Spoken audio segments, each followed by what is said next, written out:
খারাপ সময়টা হয়তো অতীত হয়ে যায়, কিন্তু মানুষের খারাপ ব্যবহারটা কখনো অতীত হয়ে যায় না।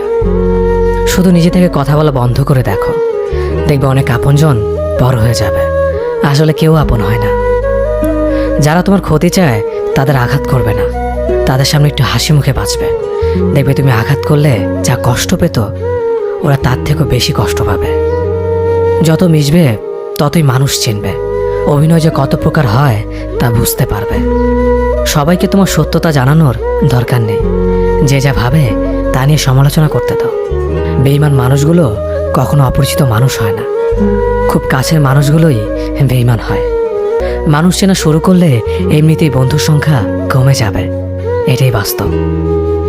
3টি কথা মনে রাখবেন: যে তোমাকে সাহায্য করে তাকে কখনো ভুলে যেও না, যে তোমাকে ভালোবাসে তাকে কখনো ঘৃণা করো না, যে তোমাকে বিশ্বাস করে তাকে কখনো ঠকিও না। ধোঁকা একজনেই দেয়, কিন্তু বিশ্বাস সবার উপর থেকে উঠে যায়।